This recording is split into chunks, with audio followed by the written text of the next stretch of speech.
ሩትዬ ይቅርታ አድርግልኝ። እኔ አሁንም አፈቅርሃለሁ። ብዙ ነገር በድዬክ ሊሆን ይችላል፣ ብዙ ነገር አድርጌክ ሊሆን ይችላል። ግን መጀመሪያ እንደዛ ቃል ተግባብተን ብዙ ነገር አሳልፈን ብዙ የፍቅር ጊዜዎችን የተከፋንበት ያለቀስንበትን ጊዜዎችን ሳስታውሰውና ለአንተ ስንት ዋጋ እንደከፈልኩ ሳስበው ልክ አሁንም እንደማፈቅር ተሰማኝ እና በጣም ነው ማፈቅር እወዳለሁ። ከአንተ መለየት አልቻልኩም በማለት እንግዲህ ይቅርታ ብትጠይቀው አብርሃም ደግሞ አሁን እኔ ለአንቺ ጥሩ ነገር ነው የምመኘው ግን እኔ እና አንቺ ከዚህ በኋላ አብረን መሆን አንችልም በማለት እንግዲህ የሩትዬ ልብ ሰብሮ በተደጋጋሚ ብዙ ጊዜ ልቧን ሰብሯል። ግን የዛሬ ደግሞ ይብሳል እንግዲህ ልቧን ሰብሮ እዛው ነበር ትቷት የሄደው።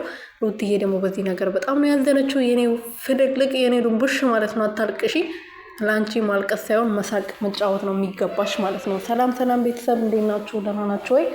ያለው ሰላም የተመሰገነው በያላችሁበት ሰላማችሁ ብዙ ተረፍርፍ ይበልልኝ የኔ ውድና ወርቅ የሆናችሁ ቤተሰቦቼ። ሩትዬ እንግዲህ አብርሃምን ይቅርታ ጠይቋለች እያለቀሰች አሁንም አፈቅርሃለሁ እወድሃለሁ ብለዋለች። እንግዲህ ሩትዬ ብዙ ብቻችን ስንሆን በቃ አብረን እንድንሆን ብዙ ነገር ተስፋ ይሰጠኛል። ግን እንደዚህ ሚዲያ ላይ ሲሆን ደግሞ ሌላ ሰው ነው የሚሆንብኝ። በቃ ከኔ ርቋል የኔ አይደለም ብዬ ራሴ ሳሳምነው ይመጣና ከኔ ጋር እንደሆነና የኔ እንደሆነ ያሳምነኛል በማለት እንግዲህ ይቅርታ ብትጠይቀውም አብርሃም ይቅርታውን ሊቀበል አልቻለም።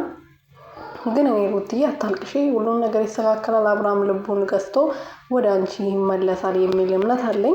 እሱ ነው ጥፋት ያጠፋው፣ እሱ ነው የበደለሽ፣ እሱ ነው ያደማሽ፣ ልብሽን የሰበረው እሱ ነው ይቅርታ ጠይቆ ወደ አንቺ መመለስ ያለበት። አንቺ ምንም ያረግሹ ምንም የሰራሹ ታሪክ የለም። እሱ ነው ብዙ ታሪኮችን ሲሰራ የነበረው። አንቺ እርጉዝ ሆነሽ በቃ ልጅሽን አራስ ሆነሽ ሳይቀር ከሌላ ሴት ጋር ሽሽ ገዳሚ ስል ነበር እና ግን አንቺ ብልነሽ ትዳርሽን ለመመለስ መሞከርሽ የልጅ አባት ነው፣ የመጀመሪያ ፍቅሬ ነው፣ ብዙ ዋጋ የከፈልኩበት ባሌ ነው። እንደዚህማ ለማንም